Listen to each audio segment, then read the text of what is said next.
Ça y est, on y est.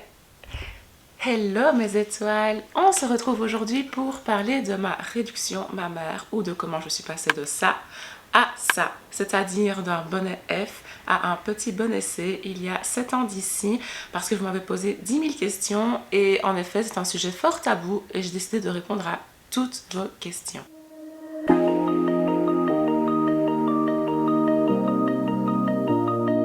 Alors voici d'où je viens.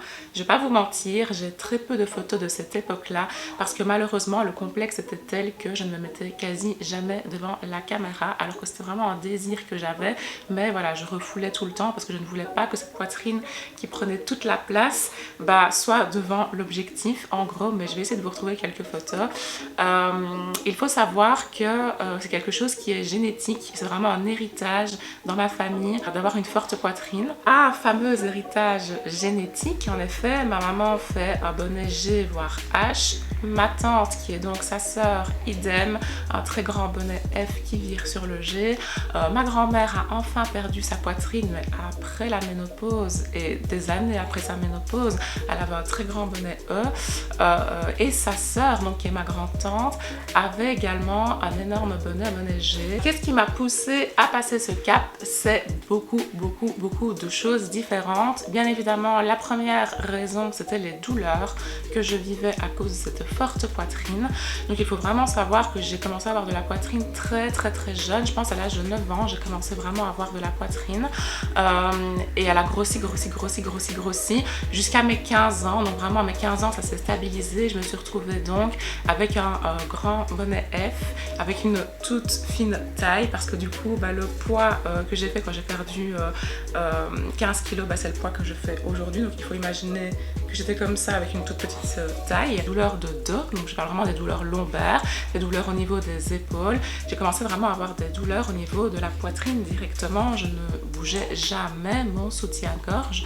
Il faut savoir que lorsque j'enlevais mon soutien-gorge, j'avais ma poitrine qui tombait extrêmement fort, elle m'arrivait en dessous de la taille et donc ça tirait sur ma peau extrêmement fort et c'est comme ça que j'ai commencé à mes premières vergetures. Je me rappelle que c'était pas des vergetures parce que j'avais grossi d'un coup à cet endroit-là parce que ça fait quand même quelques années, mais plutôt parce que j'avais la peau qui se distendait. Donc j'avais vraiment cette impression qu'ici c'était vide quand j'avais mon soutien-gorge et puis après j'avais vraiment une poitrine qui se dessinait tout en dessous, qui était tombante. Donc c'est ce qu'on appelle une hypertrophie au niveau médical. C'est ce qui a été diagnostiqué lorsque j'ai trouvé ma chirurgienne. Mais donc c'est quelque chose qui me faisait mal et qui faisait que je n'enlevais jamais mon soutien-gorge, même pour dormir, etc. Je laissais mon soutien-gorge. Ça c'est vraiment pour la question de douleur et en même temps l'esthétique aussi, parce que bien évidemment j'avais 15 ans et j'avais pas du tout une jolie poitrine comme mes amies, même celles qui avaient une très forte poitrine. Elles avaient une belle poitrine qui ne retombait pas forcément ou qui était en forme de poire, enfin peu importe, mais pas du tout comme la mienne qui était vide au-dessus et très lourde en bas. Ensuite, il y avait vraiment tout le côté mental, donc ça a vraiment énormément joué sur ma santé mentale. J'étais vraiment mal dans ma peau. J'ai fait des troubles alimentaires parce que je voulais à tout prix maigrir davantage, parce que j'étais persuadée que si je maigrissais plus, j'allais enfin perdre cette poitrine. Ensuite, j'ai vécu du harcèlement, notamment du harcèlement scolaire. De 1 parce que à l'époque, comme je vous ai dit, j'étais ronde, en plus je suis noire, donc voilà, ça fait plein de choses, mais en plus j'ai vécu aussi du harcèlement à cause de cette poitrine, parce que clairement tous mes camarades de classe ne voyaient que ça, et de ça a découlé également du harcèlement sexuel. Il faut savoir vraiment que j'étais harcelée par des garçons à l'époque à cause de ça, parce que j'étais la nana mince avec une forte poitrine, et des fois ça allait au point que je me rappellerai toujours, un jour je me baladais en ville, et il y a un homme qui est passé, il est venu toucher ma poitrine en mode ah c'est une vraie, c'est pas une fausse, ah c'est fou machin, et j'étais là en mode, genre j'étais tétanisée en mode mais comment est-ce que cet homme a osé, on ne se connaît pas et on était en ville, en rue, il s'est permis en fait de toucher ma poitrine comme ça, et ça a vraiment été un déclencheur où franchement, déjà, après en rentrant chez moi, j'ai fondu en larmes, etc. Et je me suis dit non, je ne veux plus de cette poitrine, elle ne fait pas partie de moi. Je me sentais vraiment plus en possession de mon corps et totalement désincarnée en fait. Je voyais cette poitrine et je voyais le reste de mon corps en fait. C'était vraiment comme si ça ne m'appartenait pas. Totalement pas en accord avec, ça a été très compliqué et donc voilà, il n'y a pas énormément de choses en plus qui ont fait que je voulais passer à l'acte, juste que j'avais très peur par contre de l'opération parce que c'est sous anesthésie totale et j'avais très peur d'être endormie pendant 3-4 heures d'affilée, de ne pas savoir ce qu'il se passait, ce qu'on allait faire sur mon corps, et j'avais très peur de l'après, de la réaction de mon corps, des effets indésirables en fait de l'anesthésie totale. Bref, finalement, au lieu de rester dans mes peurs, j'ai décidé d'entamer les démarches et de me renseigner vraiment auprès des chirurgiens pour mieux comprendre comment se déroulait cette fameuse opération, cette fameuse réduction mammaire. Les démarches de A à Z, comment ça se passe exactement? Bon, déjà, il faut aller trouver un chirurgien ou une chirurgienne, prendre un premier rendez-vous pour poser toutes vos questions, tout ce qui vous passe par la tête, autant sur le plan médical, corporel, physique que sur le plan mental. C'est vraiment hyper important d'avoir un premier rendez-vous, un premier pas entre guillemets vers cette opération. Moi, ce que je vous conseillerais trop de faire, c'est de prendre au moins 3-4 rendez-vous avec des médecins différents parce qu'un seul avis des fois c'est pas suffisant. C'est hyper important déjà, je trouve, hein, c'est une partie hyper sacrée chez une femme, la poitrine, d'avoir vraiment une relation de confiance, avoir un bon feeling avec la personne que vous avez devant vous. Moi, j'ai été voir 3 chirurgiens différents et finalement j'ai choisi la dernière que j'ai vue, qui était une femme, et je trouvais rien que le fait que ce soit une femme, ça changeait tout dans son regard, sa démarche, sa manière de faire. Je me suis sentie tout de suite comprise, pas du tout jugée, et au contraire soutenue dans ma démarche. C'est très important en fait, d'aller voir un chirurgien ou une chirurgienne, parce que cette personne-là va vraiment vous aider à comprendre si votre démarche de l'opération est fondée sur quelque chose vraiment de puissant en vous, ou si c'est juste parce que vous vous dites j'aurai une plus belle poitrine et c'est tout. Mais là, par exemple, quand je suis restée quasi 1 heure avec cette dame, on a vraiment été creuser le pourquoi du comment je voulais me faire opérer et qu'est-ce qui me motivait réellement derrière tout cela. Elle a pris mes mensurations, elle a pris mon poids, elle a pris mon âge, mes antécédents familiaux. Donc, en plus, ma grand-mère était avec moi ce jour-là, donc elle a pu lui expliquer en effet que c'est quelque chose vraiment qui était de famille, qui se répercute entre guillemets de génération en génération chez les femmes, cette énorme poitrine. Il faut savoir que pour les femmes qui sont en surpoids, vous ne pouvez pas vous faire opérer si vous êtes toujours en surpoids. Donc on va décider qu'il y a un poids vraiment qu'il faut atteindre pour être sûr que votre poitrine est bien hormonale et non pas une poitrine due à votre surpoids.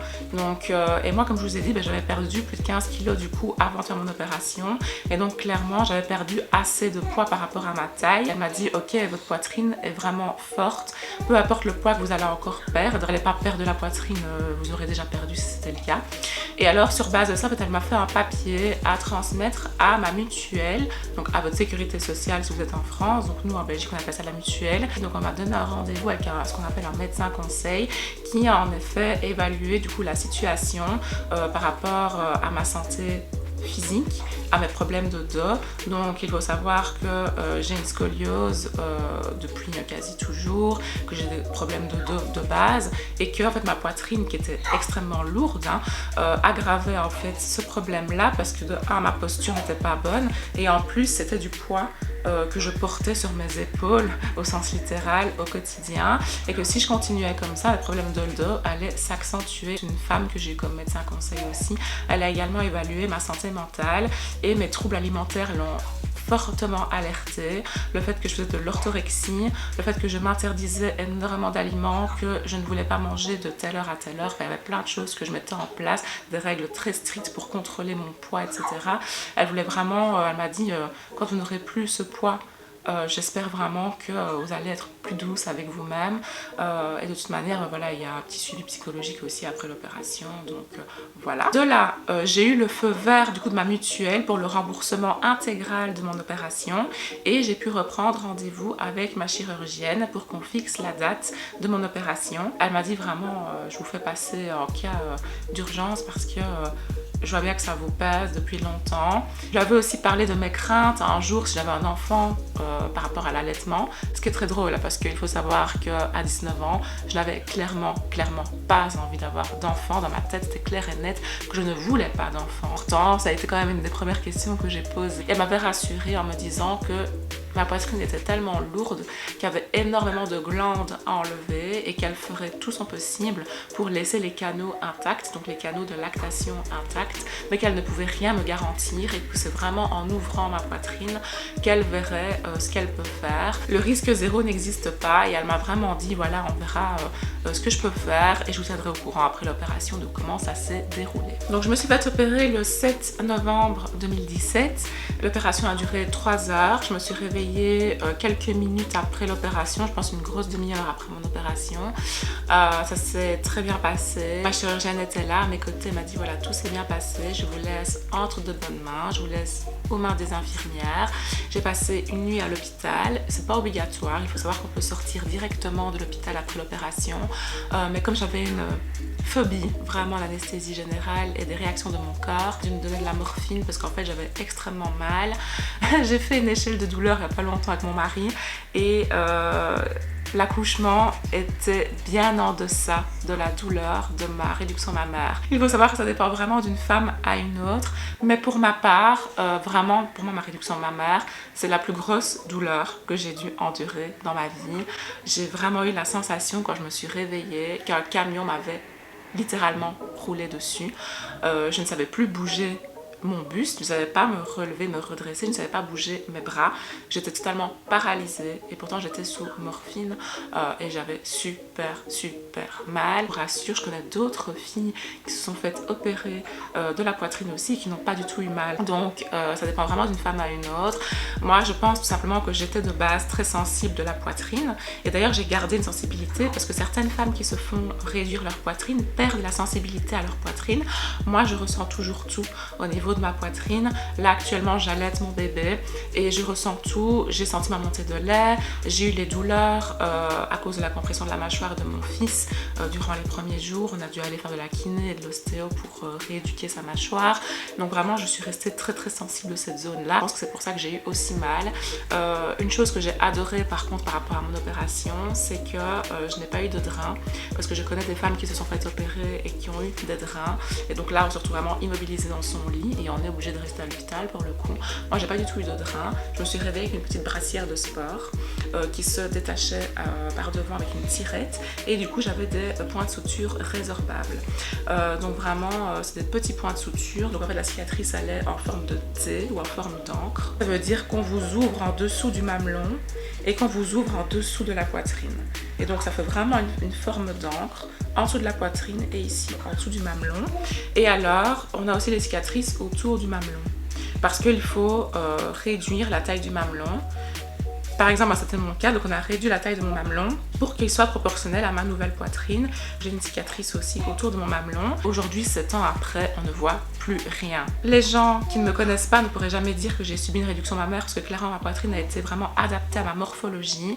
Je n'ai jamais discuté de la taille du bonnet que je voulais avec ma chirurgienne. Elle a vraiment tout fait sur base de mensuration qu'elle m'avait prise lors de notre premier rendez-vous. Je me rappelle que la première année, en réalité, j'avais pas un bon essai, j'avais un petit B parce qu'il faut du temps avant que la poitrine se reconstruise, qu'elle redevienne bien ronde. Et donc j'avais quasi pas de poitrine. Je vais essayer de vous retrouver une photo et de vous l'indiquer ici. Mais j'étais extrêmement plate et d'ailleurs les filles avec qui j'étais à l'école se moquaient de moi parce qu'elles me disaient ah bah oui, avant t'avais une super forte poitrine et maintenant t'as plus rien du tout, t'es vraiment plate comme un garçon. Moi j'étais super heureuse d'être plate comme un garçon, donc franchement je m'en foutais de ce qu'elles pouvaient me dire. On a redressé en même temps ma poitrine en même temps qu'on l'a réduite et donc je n'avais plus du tout cet aspect de gants de toilette au niveau de ma poitrine. C'était vraiment une poitrine bien ronde, bien ferme. J'étais très fière. Je me sentais beaucoup mieux dans ma tête, mes troubles alimentaires etc. Je les ai vraiment laissés loin derrière moi et en plus vraiment je me suis redécouvert en tant que femme. Vraiment j'ai commencé à pratiquer d'autres sports. C'est à ce moment-là que j'ai commencé le yoga. C'est à ce moment-là que j'ai commencé à m'habiller différemment, à me tenir différemment, que j'ai lancé mon blog aussi. Mon mari pourrait en être totalement témoin parce qu'il m'a connue avant. On s'est rencontrés en 2015. Du coup il m'a soutenue durant tout le processus de l'opération. Il m'a énormément aidée durant ma convalescence. Donc ma convalescence, je l'ai passée chez ma grand-mère. Mon mari avait pris congé. Je n'avais rien faire toute seule. Ça a été très dur pour moi au niveau mental par contre, parce que je déteste dépendre des gens autour de moi. Mais je ne savais, la première semaine, je ne savais pas prendre mon verre d'eau toute seule. On devait me donner donner à boire, on devait m'aider à manger.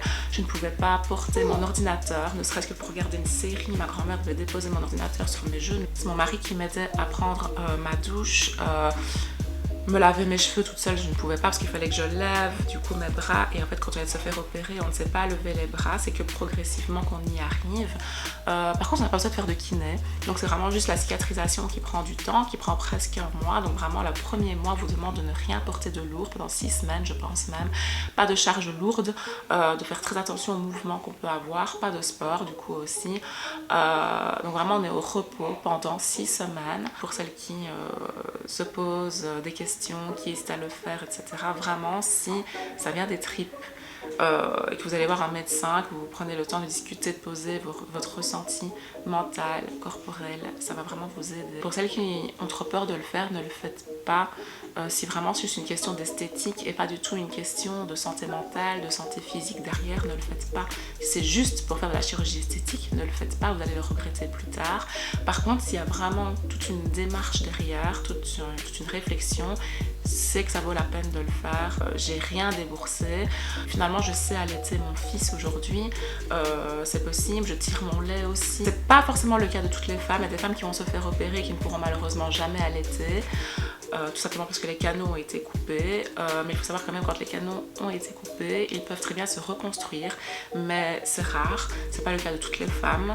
Et pour savoir si vous pouvez allaiter un jour ou pas, vous pouvez aller voir une conseillère en lactation avant même de tomber enceinte ou au début de votre grossesse. Vous pouvez tout simplement reprendre rendez-vous avec votre chirurgien, votre chirurgienne de l'époque et demander à avoir le rapport de l'opération. Et discuter tout simplement ouvertement avec votre chirurgien, votre chirurgienne. J'ai eu beaucoup de témoignages sur Instagram de femmes qui m'ont dit que leurs chirurgiens ne leur ont même pas parlé de ça. Pour moi, je trouve que ça devrait être obligatoire. On sait qu'on est face à une femme qui veut potentiellement des enfants, lui demander si elle veut des enfants et si elle en veut, si elle souhaite un jour ou pas allaiter. Parce que à nouveau, il y a des femmes qui ne se font jamais opérer, qui ne veulent tout simplement pas allaiter et grand bien leur face, c'est leur choix, c'est leur corps. Et de deux, il y a des femmes qui ne se font jamais opérer et qui ne peuvent quand même pas allaiter parce que elles ont des problèmes au niveau de leur poitrine, elles ne sont pas au courant, elles font des mastites, elles font une mycose qui arrêtent leur allaitement et qui leur empêchent d'allaiter leur bébé. Enfin, il y a plein de choses qui peuvent faire qu'on ne peut pas allaiter un enfant. Il y a des raisons physiques et puis après il y a des pathologies durant l'allaitement qui peuvent se développer aussi. Il n'y a jamais de risque zéro que vous soyez opéré ou pas. Donc là, c'est hyper important de le prendre en compte. Et moi, clairement, ma santé physique et ma santé mentale était plus importante que de pouvoir un jour allaiter ou non mon enfant. Je suis très heureuse aujourd'hui de pouvoir allaiter mon fils. Ça me tenait vraiment à cœur parce que dans ma famille, toutes les femmes ont allaité leur bébé. Et clairement, j'aurais été très très triste si je ne pouvais pas allaiter. Mais en même temps, je me rappelle pourquoi est-ce que je me suis faite opérer. Pour un mieux-être corporel et mental, mes troubles alimentaires ont cessé du moment que j'ai été opérée, c'est quand même fou. Et de deux, au niveau de ma santé physique, il faut savoir que malheureusement j'ai toujours des problèmes de dos. C'est pour ça que j'ai commencé le yoga. C'est pour ça que je suis professeure de yoga aussi. Heureusement, j'ai quand même une hernie discale, mais ça aurait été bien pire à mon avis si je n'avais pas été opérée. Parce que j'avais pas une bonne posture et qu'en plus j'avais un poids. On m'a enlevé 1 kg 200 g de sein. C'est énorme. On m'a enlevé même un peu plus en fait. On m'a enlevé presque 800 grammes du sein gauche qui était le plus gros. C'était disproportionné mes seins, j'avais un sein plus gros que l'autre.